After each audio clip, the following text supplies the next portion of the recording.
এ কারণেই হয়তোবা নবী সাল্লাল্লাহু আলাইহি ওয়াসাল্লাম যখন মেরাজের রাতে গিয়েছেন আল্লাহ পাকের সাথে সাক্ষাৎ করতে, তখন তাকে অনেক আযাব দেখানো হয়েছে না? এই আযাবগুলোর মধ্যে একটা আযাব তিনি দেখেছেন, কিছু মানুষকে রক্তের নদীতে ফেলে মাথা ফাটিয়ে দেয়া হচ্ছে। কিসের নদী? রক্তের নদী, মাথা ফাটিয়ে দেয়া হচ্ছে। মাথা যখন বিক্ষিপ্ত হয়ে যায়, পাথর দূরে চলে যায়, আবার পাথর ফেরেশতা নিয়ে আসতে গিয়ে মাথা আবার জোড়া লেগে যায়। এই পুরা সুদভিত্তিক একটা দেশ না, সুদভিত্তিক বিশ্ব কায়েম করেছে একটা গোত্র, একটা সভ্যতা। সুদভিত্তিক একটা বিশ্ব কায়েম করে ফেলেছে এখন। বিশ্বের কোন কান্ট্রি সুদমুক্ত হতে পারবে না। বিশ্বের কোন কান্ট্রি 100% এখন সুদমুক্ত হতে পারবেই না। যদি সে ওয়ার্ল্ড ব্যাংকের দ্বারস্থ হয় আর IMF এর দ্বারস্থ হয়। যদি কেউ ওয়ার্ল্ড ব্যাংক IMF এর দ্বারস্থ হয়, সে সুদমুক্ত থাকতেই পারবে না। শ্রীলঙ্কা দেউলিয়া হয়ে গেল কেন? কেন? One of the most important কারণ হচ্ছে রিবা। আমরা তো বলছি এখানে করাপশন ইত্যাদি, ওই মেগা প্রজেক্ট হাবিজাবি, এগুলো পরে। এর চেয়ে বড় কারণ হচ্ছে রিবা বা সুদ। এটা মানুষের রক্ত এবং শ্রম আর যে অর্থ সম্পদকে চুষে নিয়ে ফেলবে একেবারে।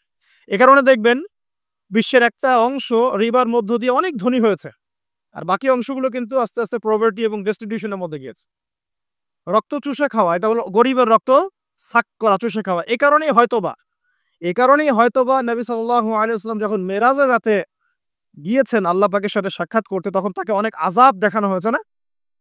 এই আযাবগুলোর মধ্যে একটা আযাব তিনি দেখেছেন, কিছু মানুষকে রক্তের নদীতে ফেলে মাথা ফাটিয়ে দেয়া হচ্ছে। কিসের নদী? রক্তের নদী, মাথা ফাটিয়ে দেয়া হচ্ছে। মাথা যখন বিক্ষিপ্ত হয়ে যায়, পাথর দূরে চলে যায়, আবার পাথর ফেরেশতা নিয়ে আসতে গিয়ে মাথা আবার জোড়া লেগে যায়। রক্তের নদীতে সাঁতার কাটছে। নবী জিজ্ঞাসা করলেন সাল্লাল্লাহু আলাইহি ওয়াসাল্লাম, এরা কারা? অপরাধ কি ছিল? জিবরাইল আলাইহিস সালাম বলছেন, এরা হচ্ছে আপনার উম্মতের ওইসব ব্যক্তি যারা সুদখোর ছিল। রক্তের নদী কেন? কারণ মানুষের রক্ত চুষে এটা বড়লোক হয়েছে। আসুন, তো আমি একটা পয়েন্ট থেকে কথা বলা শুরু করেছি যে সত্য মিথ্যা ন্যায় অন্যায়ের চূড়ান্ত মানদণ্ড কি হবে? মানুষের জ্ঞান, সায়েন্স এবং যুক্তি, না আল্লাহর ওহী? কোনটা? যদি মানুষের জ্ঞান, বিজ্ঞান এবং যুক্তি আল্লাহর ওহীর অনুকূলে হয়, সেটা অবশ্যই গ্রহণযোগ্য, তাই নয় কি? অবশ্যই গ্রহণযোগ্য। আর যদি মানুষের জ্ঞান, বিজ্ঞান এবং যুক্তি দর্শনগুলো কোরআন সুন্নাহ বা আল্লাহর ওহীর বিপরীতে চলে যায়, তখন কি আপনি সেটা গ্রহণ করবেন? না। গ্রহণ করবেন? আচ্ছা। মেজরিটি কখন গ্রান্টেড হবে? যখন সেটা কোরআন সুন্নাহর অনুকূলে হবে ইনশাআল্লাহ। প্রতিকূলে গেলে কি নিবেন? এই যে বেশিরভাগ মানুষ যদি বলে সুদ হালাল, নিবেন? মদ হালাল, জেনা হালাল, নিবেন? আচ্ছা, এই কনসেপ্টটাকে ক্লিয়ার করেন। এবার আসেন, মূসা আলাইহিস সালাম কি বলছেন? হ্যাঁ, আমি জ্ঞানী মানুষ। ও আচ্ছা, তৃতীয় সিঁড়িটা একটু শেষ করে নেই। ৩ নাম্বার সিঁড়িতে নবী সাল্লাল্লাহু আলাইহি ওয়াসাল্লাম, তখন তিনি বলছেন আমিন। সাহাবীরা বলছেন, কি জন্য ইয়া রাসূলুল্লাহ? তিনি বলছেন, জিবরাইল আলাইহিস সালাম এসেছেন আমার কাছে। এসে বলছেন, সেই ব্যক্তি ধ্বংস হোক, সেই ব্যক্তি ধ্বংস হোক যার সামনে আমার নাম উচ্চারিত হয়েছে মুহাম্মদ সাল্লাল্লাহু আলাইহি ওয়াসাল্লাম, কিন্তু নাম শুনে সে দরুদ পাঠ করে নাই। এই ৩ শ্রেণীর মানুষ কি হবে? ধ্বংস। এইজন্য আমি বলেছিলাম যে নবী সাল্লাল্লাহু আলাইহি ওয়াসাল্লামের নাম আসলেই পড়বেন কি?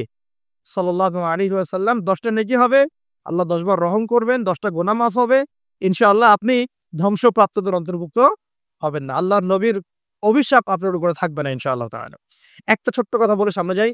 যে নবীর নাম শুনে দরুদ পাঠ না করলেই অভিশপ্ত হতে হচ্ছে, যে নবীর নাম শুনে দরুদ পাঠ না করলেই অভিশপ্ত হতে হচ্ছে, সেই নবীর সুন্নতের খেলাফ জীবনযাপন করলে নিশ্চয়ই পুরস্কৃত হতে হবে না? তাহলে কি হবে? সেই নবীর সুন্নাত, আদর্শ, ব্যক্তি, পরিবার, সমাজ এই জীবনে যদি আমরা প্রতিষ্ঠা না করতে পারি, তাহলে নিশ্চয়ই আমরা পুরস্কৃত হব নাকি?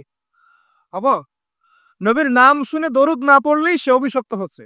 ধ্বংস হোক সে ব্যক্তি, যে ব্যক্তির সামনে নবীর নাম উচ্চারিত হলো, দরুদ পাঠ পড়লো না, ধ্বংস হোক। মানে নবী বলছেন আমিন, তার মানে নবী সাল্লাল্লাহু আলাইহি ওয়াসাল্লাম বদদুয়া করলেন, তাই নয় কি? নবীজি কি করলেন এখানে? বদদুয়া করলেন, সে ধ্বংস হোক। যেমন নবীজি ওই যে রিবা সাথে সম্পৃক্ত ব্যক্তিরা আল্লাহ এবং তার রাসূলের সাথে যুদ্ধ করে না? কোরআনে আছে, রিবা যদি তুমি না ছাড়ো, এর উপর অটল থাকো, তাহলে সে যেন আল্লাহ এবং তার রাসূলের সাথে যুদ্ধের ঘোষণা করলো। এটা কি অভিশাপ নয় কি? তো নবীর অভিশাপ নিয়ে চললে সারা জীবনে কি কল্যাণ এবং কামিয়াবি আসবে? নবীর নাম শুনে দরুদ না পড়লেই যদি এই শাস্তি হয়, তাহলে নিঃসন্দেহে সারা জীবন নবীর আদর্শের খেলাফ চললে কখনো শান্তি পাওয়া যাবে না। সিম্পল। কথা কি বুঝতে কঠিন মনে হচ্ছে? আচ্ছা, এবার এখানে চলে আসেন। মুসা আলাইহিস সালাম বলছেন, হ্যাঁ আমি জ্ঞানী মানুষ। আল্লাহ পাক বললেন, না, তুমি সবচেয়ে বেশি জ্ঞানী মানুষ নও। মুসা আলাইহিস সালামের উপরে কি নাযিল হয়েছিল? তাওরাত। আল্লাহ পাক তার সাথে কথা বলেন নাই? বলেছিলেন? তুর পাহাড়ে তিনি আগুন দেখেছিলেন, আল্লাহ পাক কথা বলেছিলেন না? কালিমুল্লাহ বলা হয়। মুসা আলাইহিস সালামকে বিশাল একটা আ গোত্রের দায়িত্ব দেয়া হয়েছিল বনু ইসরাইল। এবং কোরআন খুললে আপনি প্রত্যেকটা জায়গায় দেখবেন মুসা আর ফেরাউন, মুসা আর ফেরাউন, তাই নয় কি? এত বড় একজন জলিল এবং কাদার নবী, আল্লাহ পাক তাকে বলছেন, না তুমি সবচেয়ে জ্ঞানী মানুষ নও। তিনি প্রশ্ন করছেন, তাহলে কে সেই জ্ঞানী মানুষ? তিনি অস্থির হয়ে যাচ্ছেন। আল্লাহ, আমি তার সাথে দেখা করতে চাই। I want to meet him, আমি তার সাথে দেখা করতে চাই। সে কোথায়? প্রয়োজনে তার সাথে দেখা করতে যদি আমাকে যুগ, যুগ ধরে চলতে হয়, রাস্তায় হাঁটতে হয়, তাও হাঁটবো। কথা বুঝতে পারছেন? আল্লাহ পাক বললেন, ঠিক আছে। মাজমাউল বাহরাইন, দুই সাগরের মিলনস্থল বলে একটা কথা আছে। মাজমাউল বাহরাইন, দুই সমুদ্র যেখানে মিলে গেছে, সেখানে তুমি আমার ওই বান্দাকে পাবে। তার নাম হচ্ছে খিদির। কি নাম? খিদির। খিদির মানে হচ্ছে শ্যামল বা সবুজ। একটা বর্ণনা এসেছে, খিদির আলাইহিস সালাম যেখানে বসতেন সেই জায়গাটা সবুজ হয়ে যেত। এখন এই ব্যাখ্যাটা বাহ্যিকভাবে হতে পারে, এটা এটা ইন্টারপ্রিটেশনও করা যেতে পারে। আল্লাহ ভালো জানেন কোনটা ব্যাখ্যা সঠিক। বাহ্যিকভাবেই সব সবুজ হয়ে যেত, নাকি তার জ্ঞানের আলোতে অজ্ঞতা দূর হয়ে সব সবুজ হতো, আল্লাহ ভালো জানেন। তো ব্যাখ্যার একটা সুযোগ আছে। তো তিনি সেখানে গেলেন, তার সাথে একজন সঙ্গীকে নিয়েছেন, তার নাম হচ্ছে ইউশা বিন নুন, একজন যুবক, তরুণ যুবক। তারা দুজন পথ চলছেন। চলতে চলতে চলতে চলতে তারা একটা জায়গায় গিয়ে পথটা ভুল করলেন। একটা জায়গার কথা বলে দেয়া ছিল, এই জায়গায় গেলে তোমার থলির মধ্যে যে মাছ আছে, মাছ, মৃত একটা মাছ, এটা জীবিত হয়ে সমুদ্রে লাফ দিবে। যখনই লাফ দিবে ওই জায়গায় তুমি তাকে পাবে। কাকে পাবে? খিদির আলাইহিস সালামকে। তো তিনি সেখান থেকে একটু দূরে চলে গিয়েছিলেন। পথ ভুল করলেন। যেই পথ ভুল করলেন তিনি ক্লান্ত হয়ে গেলেন। ক্লান্ত হয়ে বসে পড়লেন এবং সেই সাথীকে বলছেন, খাবার কিছু আছে, নাস্তা কিছু আছে? নিয়ে আসো। এখান থেকে আমি একটা দলিল দিই আপনাকে ছোট্ট করে। সবার মাথায় সবকিছু আসবে না। আর আমি যে ব্যাখ্যাটা দিচ্ছি এটা সঠিক হলে আল্লাহর পক্ষ থেকে, ভুল হলে আমার পক্ষ থেকে। যদি মনে হয় আপনার কাছে এটা সঠিক, তাহলে আপনি গ্রহণ করবেন। যদি আপনার কাছে মনে হয় যে না ভুল, তখন ছেড়ে দিয়েন, কোনো সমস্যা নেই। আমি আমার মত গ্রহণ করতে কাউকে কখনোই এনফোর্স করি না। তো যখন তিনি ক্লান্ত হয়ে পড়েছেন, তখন তিনি পথ ভুল করেছিলেন।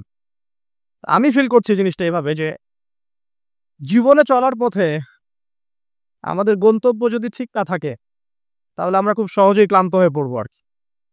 আমার কথা কি বুঝতে পারছেন? জীবনে চলার পথে আমাদের গন্তব্য যদি ঠিক না হয়, আমরা খুব সহজেই ক্লান্ত হয়ে পড়ব। আমাদের গন্তব্য কি? এই গন্তব্য যদি ঠিক না থাকে, যাদের গন্তব্য দুনিয়া, যাদের গন্তব্য বাড়ি-গাড়ি, স্ট্যাটাস, প্রতিপত্তি, পলিটিক্যাল পাওয়ার, যাদের গন্তব্য হচ্ছে জাস্ট দুনিয়া, দুনিয়া, দুনিয়া মোহ, তারা খুব সহজেই ক্লান্ত হয়ে পড়বে। কিন্তু আল্লাহর পথে যারা পথযাত্রী, যাদের গন্তব্য জান্নাত, তারা কখনো ক্লান্ত হয় না। কখনো ক্লান্ত হয়?